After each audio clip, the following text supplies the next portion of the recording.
अधिकारियों, है स्वराज्य अधिकारियों, स्वागत सौ सौ बार।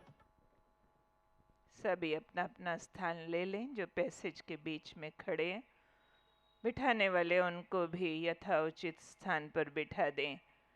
अब मैं अनुरोध करती हूँ हमारे राधे श्याम भाई और किरण माता जी से कि आकर आदरणीय उषा दीदी को सम्मानित करेंगे। आदरणीय कविता बहन जी ने भी बुके देकर आदरणीय उषा दीदी जी को सम्मानित किया। पुष्प गुच्छ के साथ करतल ध्वनि भी सम्मान का प्रतीक होती है, हमारी खुशियों का प्रतीक होती है। हमारे किरण बहन जी और राधे श्याम भाई भी अपनी शुभ भावनाएं आदरणीय दीदी जी के आगे प्रस्तुत कर रहे हैं।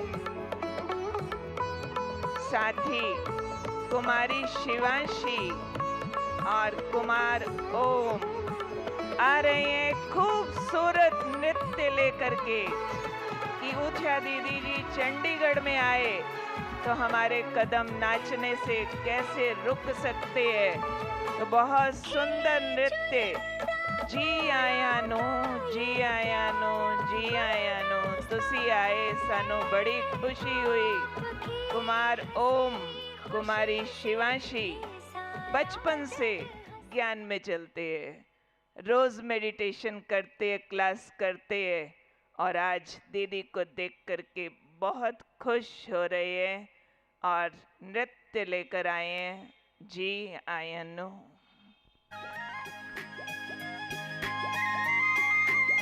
जी आया नो, जी आया, जी आया नो, जी आया, जी आया नो, जी आया नो, आके रौनकां लाइयां ने।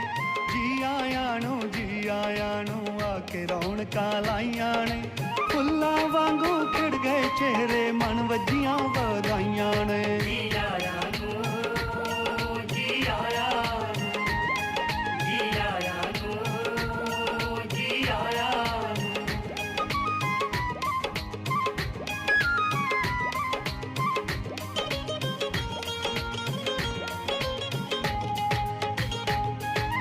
एक बेनती उत्ते आके अपनापन वखाया है, शुभ आशादियां किरणा दे के महफिल नूं रोशनाया है।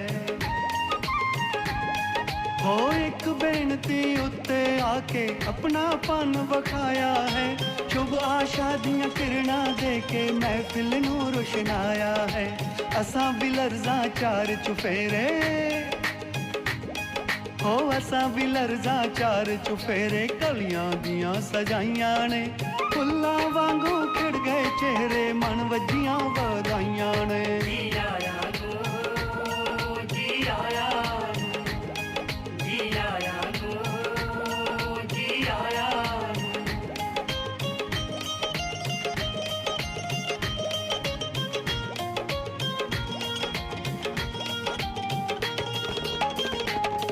जी आया नो, जी आया, जी आया नो, जी आया।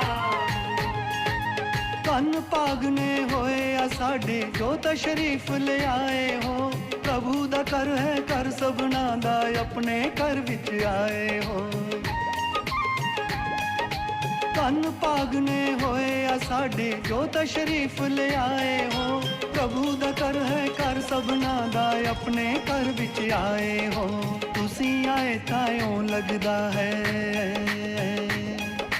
तुसी आए तायों लगदा है, ज्यों बहारां आईयां ने। फुल्लां वांगू खिड़ गए चेहरे, मन वज्जियां वधाइयां ने। जी आया नो, जी आया, जी आया नो, जी आया।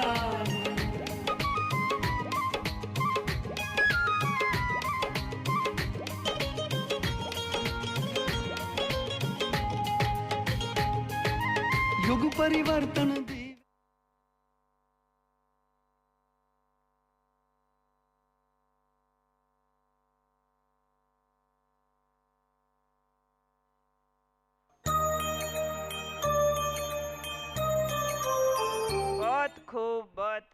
दोनों बच्चों का दीदी जी बुके से बहुत बहुत ब्लेसिंग्स दे करके प्यार दे रहे हैं। दोनों बच्चे यूं ही आगे बढ़ते रहें, भगवान का, दीदी का, सबका नाम रोशन करते रहें। आज हम सब यहाँ पर आए हैं अपनी झोली ज्ञान रत्नों से भरने के लिए, जबकि चंडीगढ़ में इसी समय और भी कार्यक्रम ऐसे चल रहे हैं जिसका आकर्षण बहुत है, लेकिन आप सब बहुत भाग्यशाली आत्माएं हैं जो यहाँ ज्ञान रत्न इकट्ठे करने के लिए पधारे हैं। और हमारी महफिल में कौन आया है? एक ऐसी हस्ती जिसको शायद ही कोई ऐसा कहे कि हम पहली बार देख रहे हैं। आदरणीय उषा दीदी जी किसी भी प्रकार के परिचय के मोहताज नहीं है। कोई टीवी चैनल खोल लो, दीदी जी अमृत बरसा रही होती हैं। कोई यूट्यूब चैनल खोल लो, दीदी जी की मधुर वाणी उसमें सुनने को मिलती है। आप एक महान तपस्विनी हैं। आपका जन्म बेशक अफ्रीका की भूमि पर हुआ, वहाँ पर ही आपका बचपन बीता, लेकिन आप किस्मत की धनी रहीं कि उस भूमि पर भी आपको भारत भूमि में आए हुए परमात्मा की पहचान मिली। 1974 में आपने उस पहचान को ऐसा जीवन में उतारा कि 1980 में आपने अपना संपूर्ण जीवन ईश्वरीय सेवाओं के लिए समर्पित कर दिया। आपने दुनियावी पढ़ाई ज्यादा नहीं पढ़ी, लेकिन बड़े बड़े पढ़े लिखों के बड़े बड़े गहरे प्रश्नों के उत्तर देने में आपको महारत हासिल है। आपने सिर्फ +2 तक पढ़कर भी सेल्फ मैनेजमेंट लीडरशिप कोर्स पर बुक लिखी है। आपने टुवर्ड्स स्पिरिचुअलिटी उस पर एक किताब लिखी है, और इन बुक्स लिखने के कारण से आपको बिहार यूनिवर्सिटी की तरफ से डॉक्टरेट की डिग्री भी मिली है। और अभी 2 बुक्स आपकी और पाइपलाइन में हैं और आने वाली हैं। ना सिर्फ सेल्फ मैनेजमेंट लीडरशिप कोर्सेज आपने पूरे विश्व भर में कराए हैं, मैनेजमेंट कंसल्टेंट्स को भी कराए हैं, जिसमें मेडिटेशन बेस्ड मैनेजमेंट का जिक्र होता है, लेकिन साथ साथ आपका राज योगा मेडिटेशन कोर्स ऐसा कराती हैं कि सामने वाले के दिल में परमात्मा की छाप लग जाए और उनका जीवन परिवर्तन हो जाए। ऐसी विशेष प्रतिभा की धनी आदरणीय उषा दीदी जी हमारे बीच चंडीगढ़ में पधारे हैं, बहुत विशेष विषय को लेकर के। आपने भारत के 2 महान धर्म ग्रंथों पर बहुत गहरी रिसर्च की है, एक रामायण और दूसरा श्रीमद् भगवत गीता।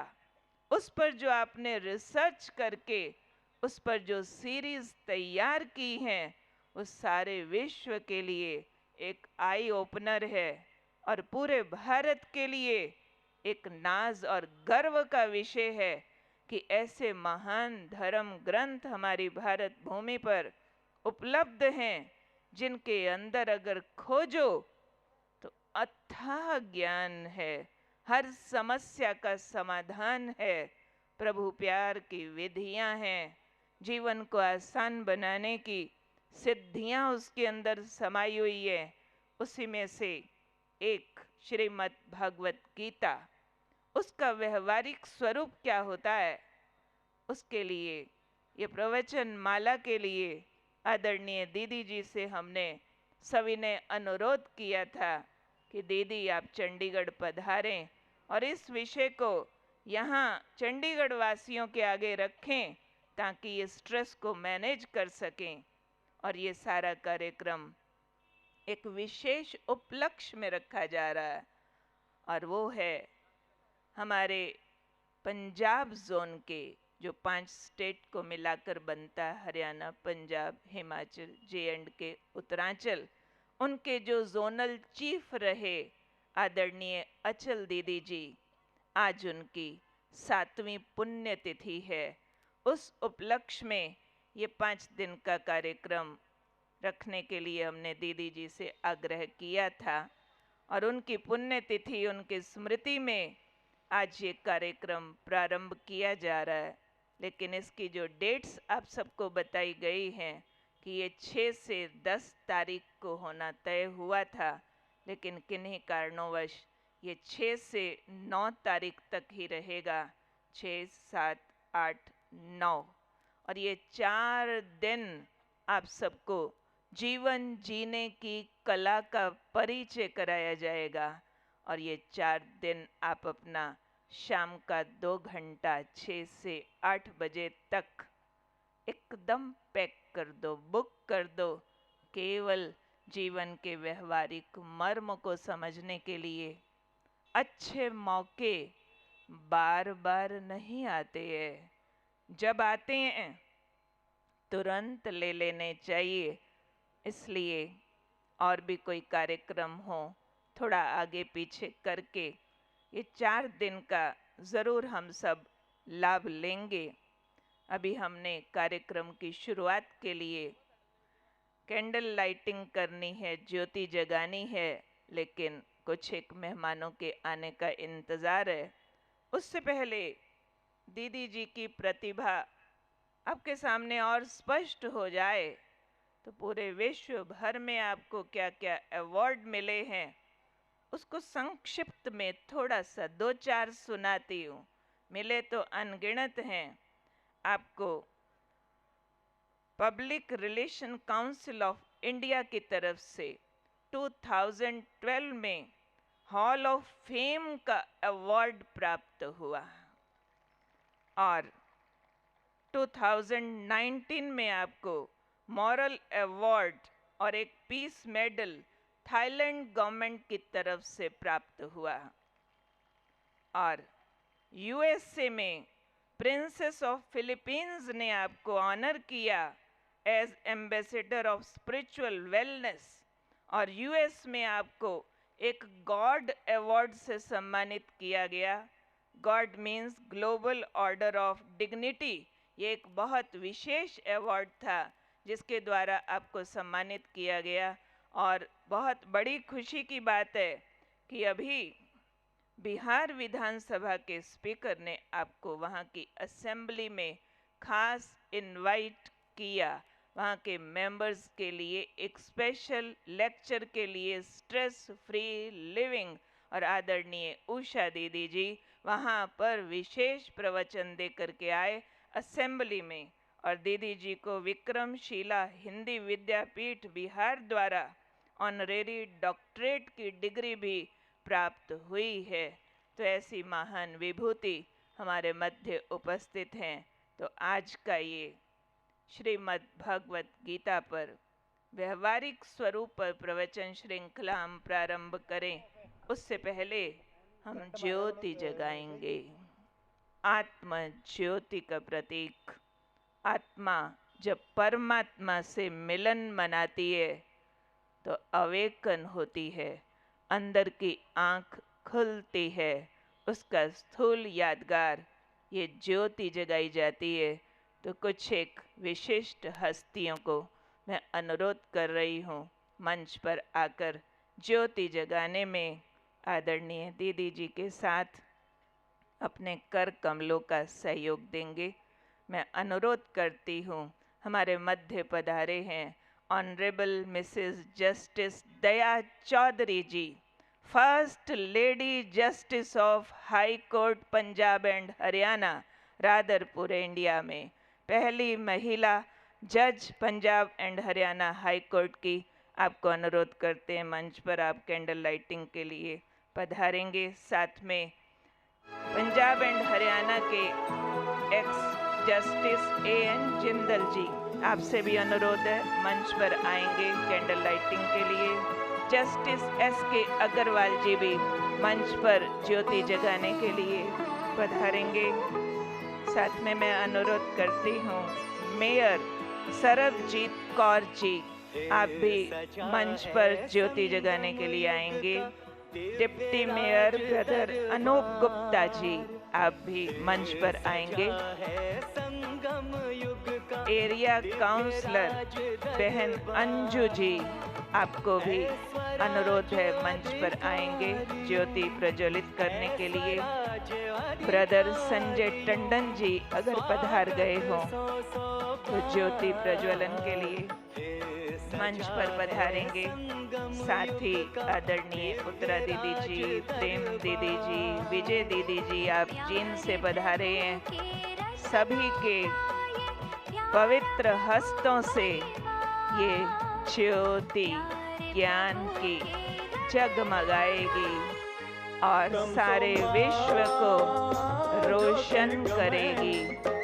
आप सभी भी ज्योति के सम्मान के लिए अपने अपने स्थानों पर खड़े हो जाएं, मस्तक ज्योति जगाएं, महसूस करें मस्तक से तेज प्रकाश का जगता सितारा परमात्मा ज्योति की किरणों के नीचे चमक रहा है। किरणें दूर दूर फैल रही है और मन बुद्धि ज्ञान को धारण करने के लिए तैयार हो रहा है। मन को निर्मल, तन को निर्मल कर ले, परम पिता को निश्चय ही तू पाएगा, परम पिता को निश्चय ही तू पाएगा। को निर्मल तन को आदरणीय उषा दीदी जी के संग हमारे बहन दया चौधरी जी और हमारे डिग्निटरीज सब ज्योति जगाएंगे। जोरदार करतल ध्वनि से ज्योति का सम्मान करेंगे। जोरदार करतल ध्वनि। ज्योतिर्गमय तमसो मा ज्योतिर्गमय,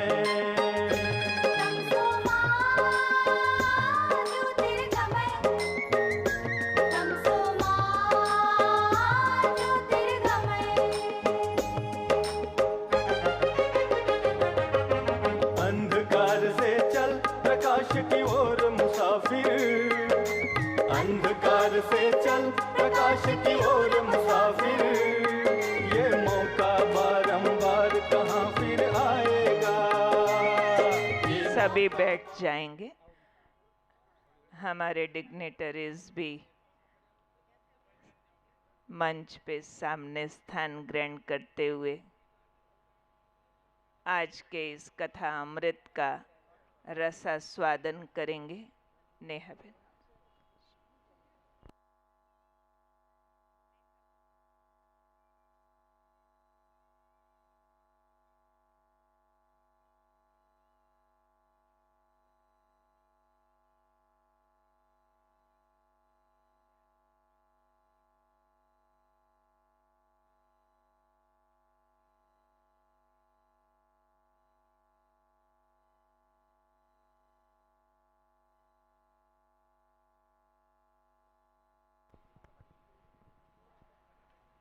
अब हम आदरणीय दीदी और आपके बीच में और समय नहीं लेंगे।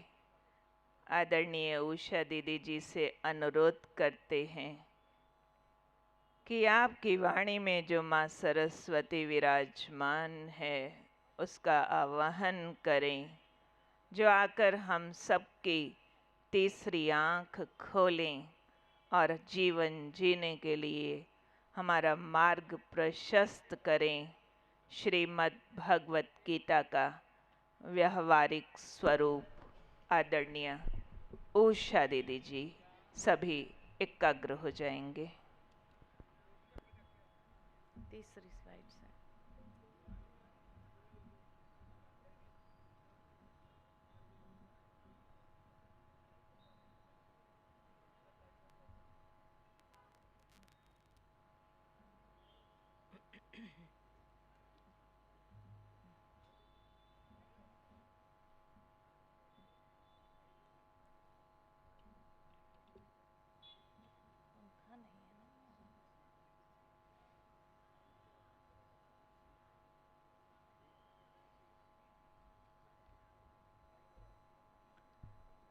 ओम शांति।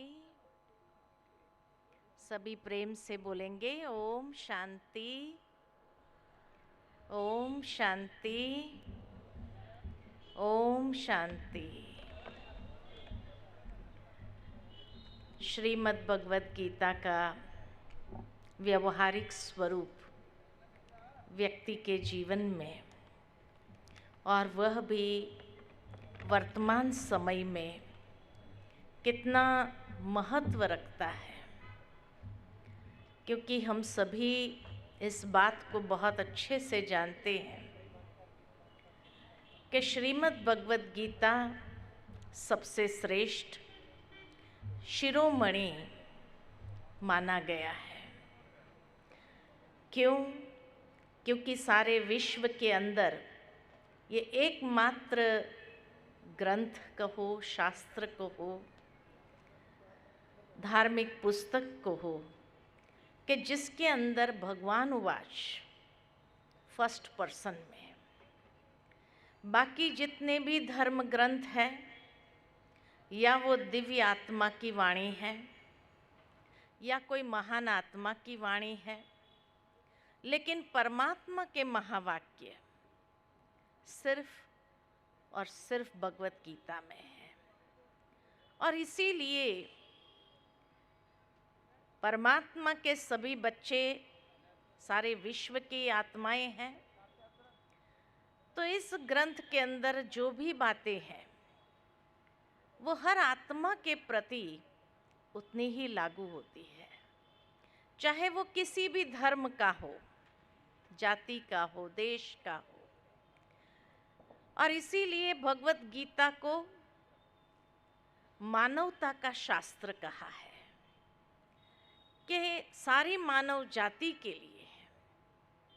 तभी तो कई आत्माओं ने विश्व भर के अंदर उसका अध्ययन किया है, उसको समझने का प्रयास किया है कि आखिर भगवान ने हम आत्माओं को क्या कहा, ऐसी कौन सी बात है जो हमें जीवन के अंदर आत्मसात करने की आवश्यकता है। और भगवत गीता हर रीति से उस मानव मन के अंदर जो प्रश्न उत्पन्न होते हैं उसका जवाब बहुत सुंदर तरीके से देता है। कई महान आत्माओं ने उसकी तुलना की है कि भगवत गीता का जो ज्ञान है वो अमृत तुल्य है, कि जो मनुष्य जीवन के अंदर का अंधकार समाप्त करता है और एक ऐसा उजाला ले आता है कि जिस उजाले से इंसान अपने जीवन के अंदर के अंधकार को सदा के लिए समाप्त कर देता है। उसी के साथ ये ऐसी एक जीवन जीने की कला सिखाता है कि जिस कला से व्यक्ति अपने जीवन के अंदर सदा खुशनुमा जीवन का अनुभव कर सके। आज इंसान शायद तनाव में भी इसीलिए है, या दुख शांति का अनुभव भी इसलिए कर रहा है क्योंकि उसने भगवत गीता के ज्ञान को आत्मसात नहीं किया है। और इसीलिए जीवन के अंदर उसका अनुभव करना बहुत बहुत आवश्यक है। जीवन में भगवत गीता वो प्रकाश बन करके हमारे सन्मुख आता है कि जो हर धर्म की आत्माओं को गाइडेंस देता है, गाइड करता है। और इसीलिए हर धर्म की आत्माओं ने भी कहीं न कहीं भगवत गीता से ही प्रवचन किए हैं या जीवन का मर्म समझाने का प्रयत्न किया। जिस तरह कहा जाता है कि भगवत गीता में हर तरह का ज्ञान भगवान ने दिया है। और इसीलिए क्रिश्चियन धर्म में आज जो कहा जाता है कि प्रेम ईश्वर है या ईश्वर का स्वरूप प्रेम स्वरूप है, लव एवरीवन, ये जो कहा गया है वो क्रिश्चियन धर्म की बातें भगवत गीता से ही उठाई है। मैं जब अध्ययन कर रही थी तो उस समय बहुत सुंदर बात मेरे सन्मुख आई कि क्राइस्ट के जीवन के, जीसस के जीवन के 13 साल से लेकर 33 साल की आयु का कोई वर्णन नहीं है। वो 20 साल कहाँ गए थे किसी को पता नहीं। लेकिन कुछ समय पहले ये मालूम पड़ा कि वह भारत भ्रमण पर थे। मेरे सामने एक पुस्तक आई, जीसस लिव्ड इन इंडिया। मैं जब उसको अध्ययन करने लगी तो देखा वो पूरा मैप दिया है कि वो 20 साल में भारत भ्रमण में कहाँ कहाँ जीसस गए थे। और हर जगह जब उन्होंने चर्चा की तो हर एक ऋषि मुनियों के साथ चर्चा करते समय भगवत गीता के ऊपर ही चर्चा हुई। उन्हें लगा इतना अनमोल ज्ञान है, ये मुझे जाकर के अपने समाज वालों को देना चाहिए। और इसीलिए वो यहाँ से वापस गए 33 साल की उम्र में, और वहाँ जाकर के लोगों को कहा, क्योंकि उस समय भगवत गीता नाम नहीं था, तो उस समय उन्होंने जाकर लोगों से कहा कि मैं आपको कृष्ण नीति बताता हूँ। कृष्ण नीति कहा गया था, तो कहा मैं आपको कृष्ण नीति बताता हूँ। और जब उनको प्रोनाउंस करने नहीं आया ठीक से, तो कृष्ण नीति को क्रिश्चियनिटी कह दिया। कहा जाता है कि इसीलिए बाइबल के अंदर जितनी भी बातें हैं सारी भगवत गीता से ही उठाई हुई है। वह वही बातें उन्होंने प्रचार किया था। और तब वहाँ के धर्म के ठेकेदारों को महसूस हुआ कि ये कहीं लोगों को कन्वर्ट न कर दे, और इसीलिए उसको क्रॉस पर चढ़ाने का फरमान दिया गया। क्रॉस पर इसीलिए चढ़ाया था क्योंकि उन्होंने कृष्ण नीति लोगों को समझाना चाहा। इसी प्रकार जैसे भगवत गीता का आधार महाभारत के साथ उसको जोड़ा गया है, तो महाभारत के अंदर जो युद्ध की बातें आती है, तो क्रिश्चियन बाइबल के अंदर भी द होली वॉर कहा गया है, जो शैतान और फरिश्तों के बीच में है। और उसी को ही इस्लाम धर्म में जिहाद कहा गया है। युद्ध की बातें हर एक धर्म में है, लेकिन कौन सा युद्ध, किसके साथ का युद्ध, ये स्पष्ट नहीं हुआ, क्योंकि ये स्पष्ट शायद किया नहीं गया। इसी तरह महात्मा बुद्ध ने जो कर्म योग है गीता के अंदर, उसी कर्म योग को लिया गया। धर्म पद में उन्होंने यही कहा कर्म ही धर्म है, और कर्म श्रेष्ठ करने का जोर दिया गया। इसी तरह आगे अगर देखा जाए जैन धर्म में अनासक्त वृत्ति, अहिंसा की वृत्ति, और साथ ही साथ ब्रह्मचर्य व्रत की धारणा, ये भी गीता से उठाया गया है। तो हर धर्म में अगर देखा जाए तो जो बातें कही गई है वो कहीं न कहीं भगवत गीता से ही उठाई हुई है। इसीलिए गीता माता कहा जाता है।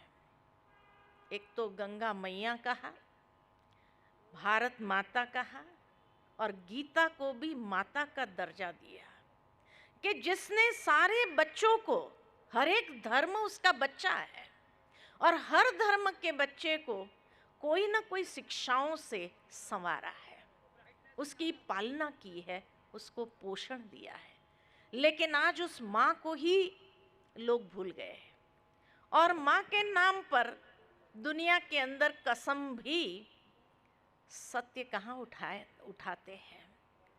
तो इसीलिए कहा कि भगवत गीता को समझा ही नहीं है।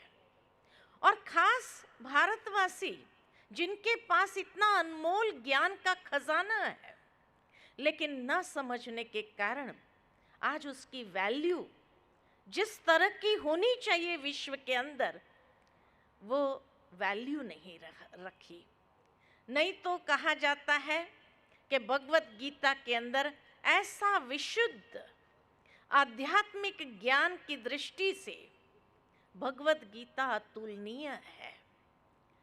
इसकी खूबी यह है कि इसमें वर्णित ज्ञान सर्व मानव प्राणियों पर लागू होता है। हर एक को जीवन की एक दिशा बताता है, जीवन जीने की कला सिखाता है। ये किसी खास संप्रदाय की मान्यता के आधार पर नहीं है। इसके अंतर्गत सभी धर्मों की मर्यादा की पवित्रता को सुरक्षित रखते हुए ईश्वरीय आध्यात्मिक ज्ञान को सार रूप में गौरवान्वित किया गया है। तो इसीलिए जो स्पिरिचुअल एसेंस है, क्योंकि भगवत गीता को कहा जाता है सभी वेदों का सार है। भगवान ने सभी वेदों का, पुराणों का सार, उपनिषदों का सार भगवत गीता के रूप में गा करके दिया। इसलिए भगवत गीता को कहते हैं कि भगवान का गाया हुआ मधुर गीत है। और वो गीत जिसको भी समझ में आ जाए उसका जीवन ही बदल जाता है। ये बहुत स्पष्ट समझ की बात है।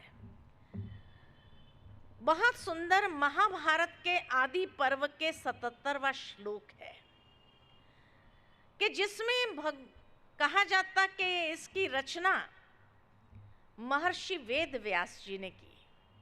कई लोग भगवान वेद व्यास जी भी कहते हैं, लेकिन महर्षि वेद व्यास जी ने इसकी रचना की। कहा जाता कि वो जब समाधि अवस्था में बैठते थे तो एक ट्रांसेंडेंटल स्टेज में चले जाते थे, ट्रांस में चले जाते थे, और उस समय उन्हें ये भगवत गीता का ज्ञान, ये ज्ञान का अमृत प्राप्त होता था। प्रथम दिन जब वो उस ट्रांसेंडेंटल स्टेज में साधना की अवस्था में बैठे और ये ज्ञान का अमृत उन्हें प्राप्त हुआ, तो उन्हें जब उस ट्रांस की स्टेज से नीचे आए तब महसूस हुआ कि ये ज्ञान तो इतना अनमोल है, ये तो पूरी मानव जाति के लिए है। तब कहा जाता कि उन्होंने लिखने का प्रयास किया, परंतु लिख नहीं पाए, क्योंकि ट्रांसेंडेंटल स्टेज ऐसी होती है जो कुछ बातें लुप्त हो जाती है, तो वो लिख नहीं पाए। तब दूसरे दिन उन्होंने सोचा कि अभी तो कंटिन्यू होगा, तो प्रथम दिन का गीता ज्ञान हमारे पास नहीं है, लेकिन महसूस ये होता है कि उसमें अर्जुन की मनस्थिति का वर्णन ज़्यादा होगा। दूसरे दिन उन्होंने सोचा कि इसको तो जरूर लिपिबद्ध करना चाहिए। तब उन्होंने गणेश जी का आवाहन किया और गणेश जी को अपना लेखक बनने के लिए निवेदन किया और कहा, इस श्लोक में बहुत स्पष्ट रीति से कहा गया है, महाभारत के एकदम बिगिनिंग के फर्स्ट चैप्टर के 77वें श्लोक, जिसमें गणेश जी का आवाहन करते हुए कहते हैं, हे गणनायक, आप मेरे लेखक बने। यह ग्रंथ मैं मेरे मन की अति उच्च अवस्था अर्थात समाधि अवस्था द्वारा प्राप्त ज्ञान से प्रकट कर रहा हूं, जो कि मेरी ही मन की कल्पनाओं का विस्तार है। बहुत स्पष्ट ये बात कही है कि ये ग्रंथ में जो ज्ञान है वो मुझे समाधि अवस्था में मिला, लेकिन जो मैंने उसको प्रेजेंट किया है, ये प्रेजेंट जो किया वो मेरी मन की कल्पनाओं का विस्तार है। लेकिन ये बात कोई हमें स्पष्ट समझाता नहीं है। अब इसका भावार्थ क्या? भावार्थ यही है कि आज मान लो कि एक बच्चे को मुझे एक मॉरल सिखाना है। ज्ञान की बात इतनी ही है कि बेटा सत्य बोलना चाहिए, झूठ नहीं बोलो। ज्ञान इतना ही है। लेकिन अगर मैं सीधा उपदेश दूं तो शायद उस बच्चे की समझ में ये बात आएगी नहीं। लेकिन अपनी ही मन की कल्पना से मैं एक कहानी का निर्माण करती हूँ, जिसमें एक सत्य का पात्र लेती हूँ, एक झूठ का पात्र लेती हूँ। सत्य बोलने वाले के सामने कितनी चुनौतियां आती है ये भी बताती हूँ। झूठ बोलने वाले के लिए रास्ता कितना आसान है ये भी स्पष्ट करती हूँ। लेकिन अंत में विजयी सत्य की होती है। अगर ये बात मैं अपनी मन की कल्पना की कहानी के माध्यम से उसके सन्मुख रखती हूँ तो बच्चे को इंटरेस्ट पड़ेगा। कहानी किसको, आज तो बड़ों को भी कहानी सुनना बहुत अच्छा लगता है, तो बच्चे को तो अच्छा लगेगा ही। और वो कहानी इस तरह से उसकी मानसिकता में चली जाती है, जीवन भर उसको वो कहानी याद रहती है। और जीवन में जब कभी ऐसा मोड़ आया कि जब उसको चॉइस करना हो कि सत्य बोलूं या झूठ का अपना लूं, उस समय अगर वो कहानी स्मरण हो जाए और उस कहानी से प्रेरित होकर के वो सत्य को अपना लेता है, सत्य को चूज करता है, उसको मालूम है कई चुनौतियां मेरे सामने आएगी, लेकिन उसके लिए वो प्रिपेयर्ड हो जाता है। लेकिन अंत में जब विजयी होता है तो कितना खुश होता है, जैसे उसको सब कुछ प्राप्त हो गया। इसी तरह महर्षि वेद व्यास जी ने भी ये बात बहुत स्पष्ट कह दी कि ज्ञान मुझे समाधि अवस्था में मिला। वो ज्ञान तो एसेंस है, लेकिन उसको प्रेजेंट किया एक कहानी के रूप में, जिसको कहा महाभारत की कथा। और वो महाभारत की कथा के अंदर उसने जो पात्र चुने, वो पात्र कहीं न कहीं आज के युग में मौजूद है। या ये कहे कि भगवत गीता का ज्ञान एवरग्रीन है, कोई भी युग में, चाहे द्वापर से लेकर के कलयुग तक, हर समय के लिए उपयुक्त है। ऐसा ज्ञान कोई इंसान नहीं दे सकता है।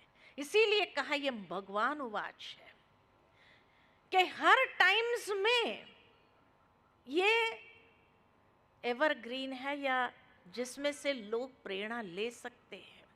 ये एक ऐसी कहानी है, और ये कहानी वो बहुत स्पष्ट रीति से एडमिट करता है फर्स्ट चैप्टर में ही, that it is the imagination of my own mind, ये मेरे मन की कल्पना का विस्तार है। और ये बात इसीलिए जब किसी के सामने रखते हैं तो कोई इसीलिए नहीं बताता ताकि कहीं ऐसा न हो जाए कि भाई महाभारत की कथा क्या कल्पना है। कई लोग मुझे भी पूछते हैं क्या महाभारत की कथा कोई कल्पना है। मैं कहती हूँ कल्पना नहीं है, वास्तविकता है। आज के युग में घर घर के अंदर महाभारत चल रहा है, हर एक के जीवन में महाभारत चल रहा है, तो उसको कल्पना कहाँ से कहेंगे। लेकिन हाँ, जो फॉर्म में रखा गया है, जिस तरीके से रखा गया है, उसमें से अपने जीवन के लिए प्रेरणा लेने की आवश्यकता है। जैसे वो बच्चे के सामने भी जब ऐसी स्थिति आ जाती है जहां उसको चॉइस करना पड़े, तो उस समय अगर वो राइट चॉइस करता है, क्योंकि जीवन है ही चॉइसेस के आधार पर कि हम कौन सा चुनाव करते हैं, सही चुनाव करते हैं, गलत चुनाव करते हैं अपने जीवन के लिए, उसी के ऊपर तो जीवन का प्रैक्टिकल स्वरूप बाहर आता है, सन्मुख सामने आता है। तो इसीलिए आज का इंसान भी अगर अपने जीवन के लिए महाभारत की जो कथा है उसमें से प्रेरणा प्राप्त करे तो शायद वो हर समय राइट चॉइस करते हुए जीवन के शिखर को पहुंच सकता है, जीवन के अंदर सफलता की मंजिल को बहुत सहज तरीके से हासिल कर सकता है।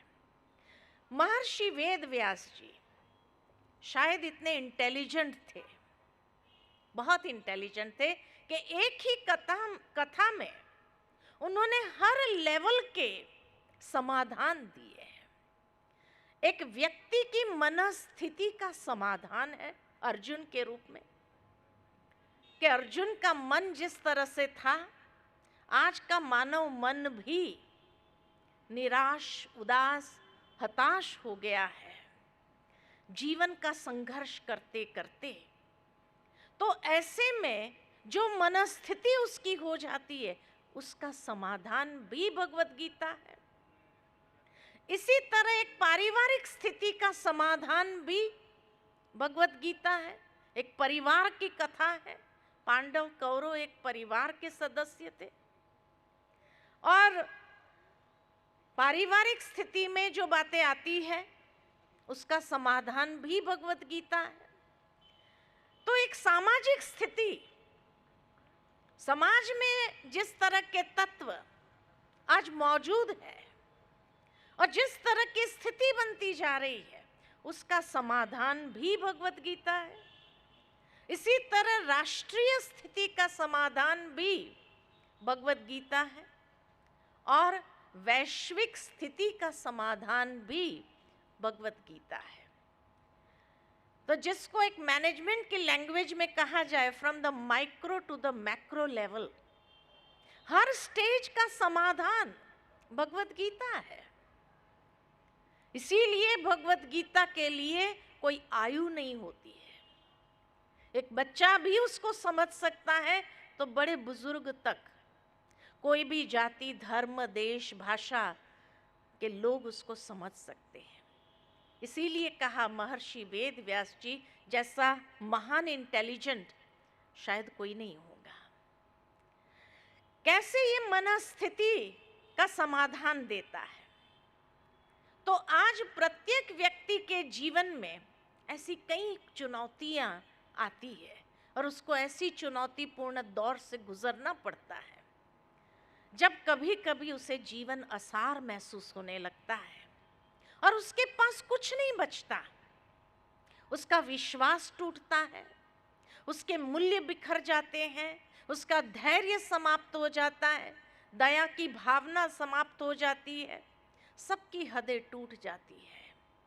कुछ लोग इन चुनौतियों को पार करके अपने जीवन को सफल करते हैं, जबकि कुछ व्यक्ति इसी संघर्ष में अपने जीवन को नष्ट भी कर डालते हैं। तो व्यक्ति की मनस्थिति बिल्कुल अर्जुन जैसी है। अर्जुन एक योद्धा जिसने कई युद्ध लड़े और अकेले हाथ विजयी हुआ, परंतु जब महाभारत का समय आया तब वो भगवान से कहते हैं, मेरा रथ बीच में ले जाओ, मैं दोनों सेनाओं को अच्छी तरह से देखना चाहता हूं। और दोनों सेनाओं को देखने के बाद वो निराश हो गया, हताश हो गया, उदास हो गया, नर्वस हो गया, डिप्रेस्ड हो गया। आज की लैंग्वेज में कहे तो कि उसने शस्त्र छोड़ दिए और भगवान से विनती करने लगा, I don't want to fight, मुझे ये युद्ध नहीं करना है। ठीक इसी तरह आज मनुष्य जीवन भी एक संघर्ष वाला जीवन है। हर इंसान युद्ध कर रहा है और वह भी उसका कर्म क्षेत्र कहीं ना कहीं कुरुक्षेत्र बन गया है। हर इंसान युद्ध कर रहा है।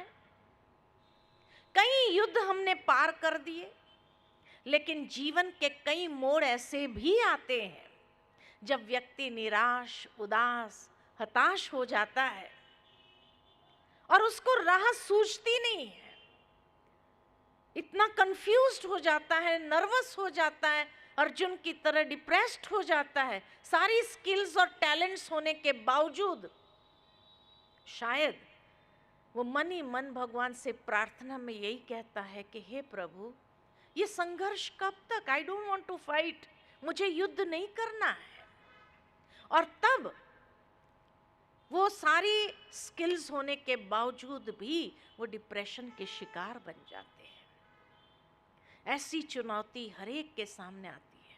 छोटे छोटे बच्चे एग्जाम के लिए फुल प्रिपरेशन के साथ जाते हैं स्कूल में, लेकिन एग्जाम पेपर सामने आते एकदम ब्लैंक हो जाते हैं, नर्वस हो गए, सारा पेपर वैसे ही छोड़ करके आ जाता है और कहता है पता नहीं क्या हुआ।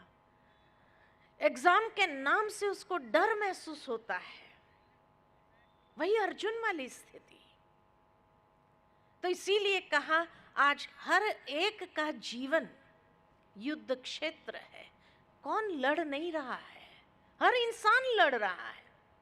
कोई अपने आप से लड़ रहा है, कोई हालातों से लड़ रहा है, कोई दूसरों से लड़ रहा है, कोई परिस्थितियों से लड़ रहा है, कोई समस्याओं से लड़ रहा है। कौन है जो लड़ नहीं रहा है? और ये जीवन ऐसा एक युद्ध क्षेत्र बन गया। ऐसे में जब मनस्थिति हमारी एकदम डाउन होती है, नर्वस हो जाते, तो उस समय भगवत गीता समाधान देती है। इसी के साथ एक पारिवारिक कहानी है।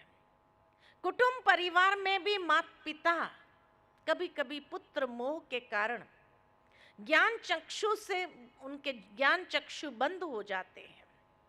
वे धर्म तथा ज्ञानार्जन करने वाले लोगों को, पांडवों ने 5 गांव मांगे थे कि 5 गांव दे दो, तो दुर्योधन ने क्या कहा? 5 गांव तो क्या, एक सुई की नोक बराबर भी जगह देने के लिए मैं तैयार नहीं हूं। आज के समाज के अंदर भाई भाई के झगड़े जितने कोर्ट में हैं, उन झगड़ों की जड़ अगर देखा जाए तो एक भाई अगर शांत होता है, बड़ा भाई, छोटा भाई थोड़ा दादागिरी वाला होता है, तो क्या करता है? बड़ा भाई कहता है मेरा हिस्सा मुझे चाहिए, तो वो क्या कहता है? कुछ नहीं मिलेगा, जो होता है कर लो। कहता है कि नहीं कहता है? और उसी के लिए तो सारा कोर्ट तक पहुंच जाता है मामला। भाई भाई के बीच में जितने भी आज संघर्ष के कारण है, परिवार टूट रहा है। भावार्थ ये नहीं कि भाई उसको जमीन नहीं दिया, उसको घर नहीं दिया, उसको जायदाद में हिस्सा नहीं दिया। कुटुंब परिवार में सारे झगड़े के कारण जड़ जमीन जायदाद और धन दौलत है। एक व्यक्ति अपने मन में अपने ही भाई को सुख से रहने देना नहीं चाहता है, और अभिमान इतना, चाहे कुल का नाश हो जाए, परंतु घृणा, द्वेष, क्रोध, अन्याय, प्रतिशोध की भावना को छोड़ना नहीं है। यही तो पारिवारिक कहानी है, घर घर की कहानी है। ऐसी जब पारिवारिक स्थिति हो जाती है तो उसका समाधान भी भगवत गीता है। तीसरा जो कहा, सामाजिक स्थिति। समाज के अंदर शकुनी जैसे पात्र है या नहीं है? और समाज भी ऐसे पात्र को महत्व देते हुए विकर्म तथा कुकर्मों के प्रति अंधा समाज, जो ये डिसाइड नहीं कर पाता धर्म अधर्म, धर्म क्या है अधर्म क्या है, कर्तव्य क्या है अकर्तव्य क्या है, भलाई बुराई के बीच में भेद नहीं कर पाता, न्याय अन्याय के बीच में भेद नहीं कर पाता, और परखने वाले ज्ञान चक्षुओं से वंचित है। वर्तमान समय के अंदर ये सारा जो समाज के अंदर खेल कर रहा था वो कौन था? शकुनी तो था। महाभारत में तो एक शकुनी दिखाया, लेकिन आज के समाज में कितने शकुनी होंगे? कितने शकुनी होंगे? हर मोड़ पर एक शकुनी बैठा होगा जो सुयोधन को दुर्योधन बना रहा है, मैं तो मोड़ पर कह रही हूँ, लेकिन वास्तव में मोड़ पर भी नहीं, हर एक के जीवन में आज शकुनी व्याप्त हो गया है। और सुयोधन को दुर्योधन आज के यूथ को भ्रमित कर रहा है, यूथ को गलत दिशा दे रहा है, जो उसका सारा जीवन नष्ट हो जाता है।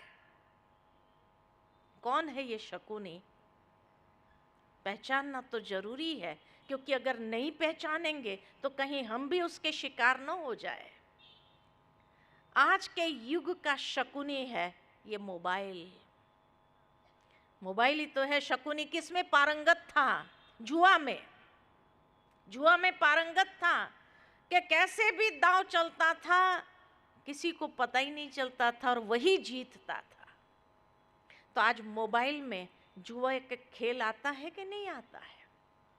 रमी आ रही है और भी कई खेल, जुए वाली खेल जहाँ पैसा लगता है, ये लगता है या नहीं लगता है? और कई यंगस्टर्स कितने प्रभावित हो जाते हैं, आकर्षित होते हैं उस मोबाइल गेम्स से। बीच में निकला था वो कौन सी एक गेम थी जो लास्ट में सुसाइड करना पड़ता था, और कितने बच्चे, हाँ नहीं आज के पबजी है, लेकिन बीच में भी एक कोई गेम आई थी मोबाइल का जिसमें, हाँ ब्लू वेल, किसी ने सही कहा, ब्लू वेल। कितने बच्चों ने सुसाइड किया, भारत में बैन करना पड़ा उसको। लेकिन आज भी चाहे ये पबजी हो के, रमी हो के, लूडो हो, क्या क्या गेम्स आती है जिसकी ऐड भी बार बार आती है, और अगर कोई गलती से भी उसको दबा दे तो कहाँ से कहाँ पहुँचेंगे। कहने का भावार्थ कि ये शकुनी नहीं तो कौन है? जो यंगस्टर्स, क्योंकि शकुनी का फोकस, शकुनी का टारगेट धृतराष्ट्र नहीं था, शकुनी का टारगेट भीष्म पितामह नहीं था, बुजुर्ग नहीं है। उसका टारगेट कौन है? दुर्योधन, दुशासन है, कौरव है, ये 100 कौरव है। तो आज जो बच्चे हैं वही तो उस शकुनी के टारगेट पर है, और उसमें अपने बच्चों को सेफ रखना कितनी बड़ी चैलेंज है, कितनी बड़ी चैलेंज है। कई बार माँ बाप को पता भी नहीं चलता है, और बच्चे कहाँ से कहाँ पहुंच जाते हैं, ड्रगिस्ट हो जाते हैं, और उसके बाद जब पता चलता है इट्स टू लेट। वो बच्चे को वापस रिवर्स भी नहीं कर पाते हैं, ऐसी हालात हो गए हैं। तो ये समाज के अंदर शकुनी जैसे पात्र है या नहीं है? इसी तरह अगर देखा जाए राष्ट्रीय स्थिति, धृतराष्ट्र, आज दुनिया के कोई भी राष्ट्र ले लो, चाहे अमेरिका हो, रशिया हो, चाइना हो, कोरिया हो, कोई भी हो, उस राष्ट्र की जो कुर्सी है उस पर कौन बैठना चाहता है? धृतराष्ट्र ही तो बैठना चाहता है।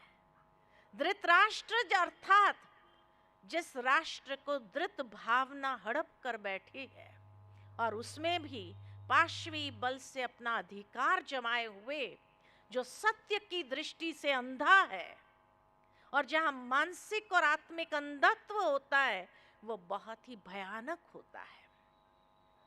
आज कोई भी दुनिया का राष्ट्र ले लो, कौन राज करना चाहता है? एक अंधा इंसान। ये आंखों से अंधा नहीं है, महत्वाकांक्षाओं में अंधा है, स्वार्थ में अंधा है, अहंकार में अंधा है, मोह में अंधा है। ऐसे लोग ही तो राज्य करना चाहते हैं। तो ऐसी जब राष्ट्र की स्थिति हो जाए तो उसका समाधान भी भगवत गीता है। और एक वैश्विक स्थिति, आज संसार एक ऐसे विशेष संकटमय स्थिति से गुजर रहा है, तो स्वयं भगवान इस धरा पर आकर इसके इतिहास को एक नया मोड़ देते हैं। वे मनुष्य मात्र को भूला हुआ पाठ फिर से पढ़ाते हैं और उसके मन को विषय तथा व्यक्तियों के मुंह से निकालकर योग युक्त बनाते हैं। तो हर स्तर का समाधान भगवत गीता है, व्यक्ति से लेकर विश्व तक। थोड़ा सा महाभारत को हम देखते हैं। कुरु परिवार था, पांडव और कौरव के लिए कहा जाता कुरु परिवार था। कुरु शब्द का अर्थ है करो या करना, कर्म करना। पांडव अर्थात जो पवित्र कर्म करने वाले, भगवान से प्रीत रखने वाले, प्रीत बुद्धि। और कौरव माना जो भगवान से विपरीत बुद्धि है, अपवित्र, अधर्म, पाप कर्म करने वाले। कहा जाता है, कहानी कितनी सुंदर, महर्षि वेद व्यास जी की मन की कल्पना का विस्तार देखिए। कितनी सुंदर बात बताई है कि दोनों भगवान से मदद मांगने के लिए जाते हैं और उस समय दुर्योधन अर्जुन दोनों पहुंचते हैं, लेकिन कहा जाता है कि श्री कृष्ण सोए हुए थे। तो दुर्योधन जो है सिरहाने जाकर बैठ जाता है और अर्जुन जो है पैरों के पास खड़ा रहता है।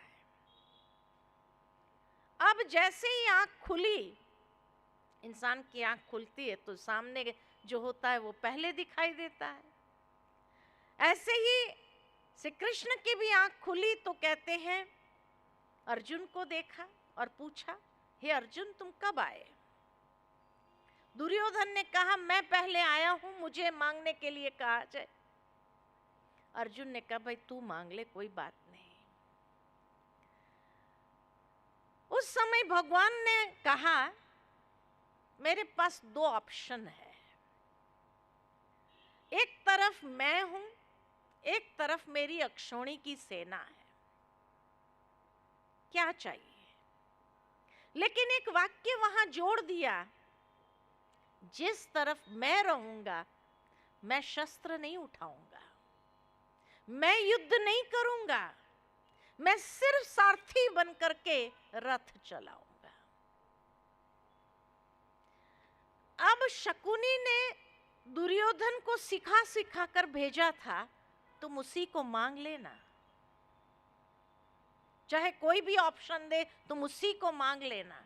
लेकिन जब भगवान ने ये कहा, मैं युद्ध नहीं करूंगा, मैं शस्त्र नहीं उठाऊंगा, तो दुर्योधन ने सोचा फिर मांगने का मतलब ही क्या, खाली रथ चलाने वाले हैं। तो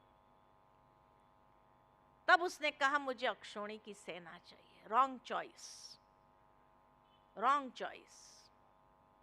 और अर्जुन ने कहा, भगवान आप हो, मेरे लिए सब कुछ है, मुझे और कुछ नहीं चाहिए। वो जानता था कि भगवान भले युद्ध में शामिल न भी हो, लेकिन वो गाइडेंस तो अच्छी दे सकता है, विजयी होने का मार्ग तो प्रदर्शित हमारा प्रशस्त कर सकता है।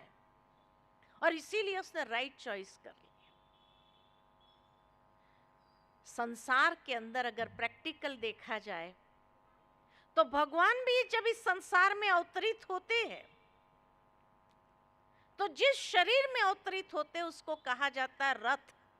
ये शरीर एक रथ है, 5 घोड़े वाला रथ, 5 इंद्रियां ये घोड़े के समान है। और ये रथ जो है, इसलिए व्यक्ति जब शरीर छोड़ता है तो कहते हैं उसकी अर्थी जा रही है। अरथी, जिस पर रथी नहीं है वो खाली रथ जा रहा है। तो शरीर भी एक रथ है। और भगवान जब अवतरित होते हैं उस रथ पर तो वो कहता है, मैं खाली ज्ञान दूंगा, मार्ग प्रशस्त करूंगा, मैं आपके जीवन के कर्मों के युद्ध में इंटरफियर नहीं करूंगा।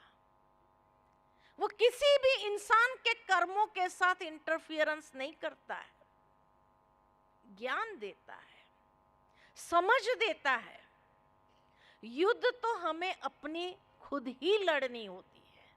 भगवान हमारे लिए आकर के युद्ध लड़े, ये नहीं हो सकता है। और इसीलिए मनुष्य जब प्रार्थना करता है भगवान से तो यही कहता है कि हे प्रभु मुझे शक्ति दो, ये युद्ध में विजयी होने की शक्ति दो, वरदान दो, मेरे बदले में आप युद्ध करो। ये कभी हम भगवान को प्रार्थना में नहीं कहते, क्योंकि भगवान किसी के कर्मों के साथ इंटरफियरेंस नहीं कर सकता है, ये जरूरी है। तो इसीलिए कहा कि अक्षौणी सेना लेने के बावजूद भी वो हार गया, क्योंकि एक रॉन्ग चॉइस था उसका। और अर्जुन ने एक राइट चॉइस, क्योंकि पल पल उसको ज्ञान और गाइडेंस मिलता रहा, श्रीमत मिलती रही। तो कितना सुंदर उसने अपनी मन की कल्पना का विस्तार महाभारत की कथा में एक दृश्य के माध्यम से रखा और मनुष्य आत्मा को समझाना चाहा कि आपको अपनी लड़ाई खुद ही लड़नी होगी, कोई आपके लिए लड़ेगा नहीं। इनफैक्ट माँ बाप बच्चे को जन्म देते हैं, लेकिन उसका कर्म भोग, उसकी लड़ाई, उसके सामने जो चुनौती आती है उसको शायद मोटिवेट कर सकते, उसके साथ खड़े रह सकते, लेकिन उसकी लड़ाई उसको खुद ही लड़नी पड़ती है। ये बात इस दृश्य के माध्यम से भगवान समझाना चाहते हैं। और इस तरह से पांडव और कौरव, पांडव 5 थे और कौरव 100 थे, उनके साथ अक्षौणी की सेना थी। अब परसेंटेज कितने पर निकलता है? परसेंटेज हमेशा 100 पर निकलता है। सारी दुनिया को अगर 100% लिया जाए तो आज की दुनिया में पांडव कितने होंगे? मुट्ठी भर या हार्डली 5%, इतने ही पांडव है। और वह भी हर इंसान के अंदर एक दैवी प्रवृत्ति, आसुरी प्रवृत्ति, हर एक के अंदर अच्छाई बुराई होती है, धर्म पक्ष अधर्म पक्ष होता है। लेकिन जब वो भगवान को अपना साथी बना लेता है, सारथी बना लेता है, तब उसको राइट गाइडेंस और राइट चॉइसेस लेने की हिम्मत आती है और वो अपनी दैवी प्रवृत्ति को विकसित करता है, अर्थात पांडवी क्वालिटीज को विकसित करता है। उसमें सबसे पहला था युधिष्ठिर। युधिष्ठिर माना युद्ध जैसी परिस्थिति में भी स्थिर बुद्धि, स्टेबल माइंड। आज की दुनिया में जहां लोगों का माइंड इतना वेवरिंग है, अभी अभी कुछ बोलेंगे, अभी अभी कुछ और, अभी अभी कुछ कहेंगे, अभी अभी कुछ और, स्टेबल एक बात पर रह नहीं सकता है, घूमते रहते हैं।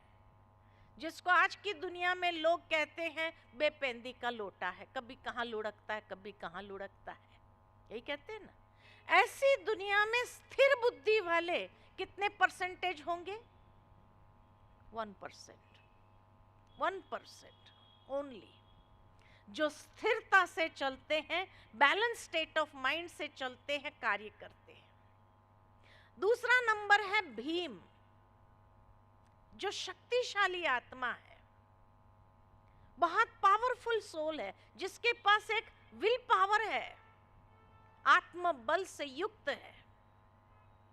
आज की दुनिया के अंदर जहां विल पावर तो छोड़ो, लोगों का कॉन्फिडेंस लेवल डाउन हो रहा है, ऐसी दुनिया में स्ट्रांग विल पावर वाले कितने परसेंटेज लोग होंगे?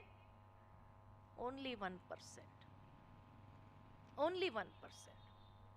तीसरा नंबर है अर्जुन, जिसके अंदर अर्जित करने का भाव है, अर्जन करने वाला अर्जुन, अच्छी बातों को ग्रहण करने वाला, पॉजिटिव बातों को ग्रहण करने वाला। आज जहां चारों ओर नेगेटिविटी इतनी अधिक है, ऐसी नेगेटिविटी वाली दुनिया के अंदर अच्छी बातों को ग्रहण करने की शक्ति, अच्छी बातों को ग्रहण करने की समझ कितने परसेंटेज लोगों में है? ओनली 1%, क्योंकि नेगेटिविटी का प्रभाव ज्यादा है। इसलिए सोचते हैं, समझते हैं हाँ नेगेटिव नहीं होना चाहिए, पॉजिटिव होना चाहिए, लेकिन फिर भी बहुत सहज नेगेटिविटी की ओर चले जाते हैं। चौथा नंबर है नकुल, जो नियमों में मजबूत था, प्रिंसिपल से जीवन जीता था, सिद्धांतों पर जीवन जीने वाला। आज की दुनिया के अंदर जहां न उठने का, न बैठने का, न खाने का, न पीने का कोई सिद्धांत ही नहीं रहा मनुष्य जीवन में, ऐसी दुनिया में भी शायद 1% लोग हैं जो सिद्धांतवादी है, सिद्धांतों पर जीवन जीते हैं। और पांचवा है सहदेव, सहयोगी, अच्छे कार्य में अपना सहयोग देने वाले। आप कहेंगे सहयोगी तो बहुत है दुनिया के अंदर, 1% नहीं कहेंगे। अच्छे कार्य में सहयोग देने वाले, बुरे से बुरा व्यक्ति भी कमाता है तो 1% निकालता है अच्छे कार्य में सहयोग देने के लिए, निकालता जरूर है। लेकिन सहदेव एक ऐसा सहयोगी था जो बिना किसी अपेक्षा के, नाम मान शान की अपेक्षा के सहदेव था। आज की दुनिया में लोग सहयोग देने के बाद ये अपेक्षा रखते, मेरी नेम प्लेट यहाँ जरूर लगनी चाहिए, लोगों को पता होना चाहिए मैंने इतना दिया है, इतना किया है, ये अपेक्षा रहती है। बिना अपेक्षा के कुछ देने वाला, सहयोग देने वाला कितने परसेंटेज है? ओनली 1%। ये थे 5 पांडव। और दूसरी ओर कौरव, जो अधर्म पक्ष के वाचक धृतराष्ट्र, जो कहाँ अंधा था, राज सत्ता, बाहुबल, भूमि के अभिमान में अंधा, और गांधारी जो देखते हुए देखना नहीं चाहती थी, आंखों पर पट्टी बांध लिया। जब मैं महाभारत और गीता का अध्ययन कर रही थी और जब ये बात मेरे सामने आई कि गांधारी ने अपने आंखों पर पट्टी बांध ली, तो मेरे मन में एक विचार आया कि आज मान लो किसी का पति नेत्रहीन हो तो उसकी पत्नी को उसका सहारा बनना चाहिए या खुद भी ब्लाइंड फोल्ड हो जाना चाहिए? क्या करना चाहिए? विवेक कहता है कि सहारा बनना चाहिए। ये गांधारी कैसी पत्नी थी जो खुद भी ब्लाइंड फोल्ड कर दिया उसने अपने आप को, सहारा बनने के बजाय।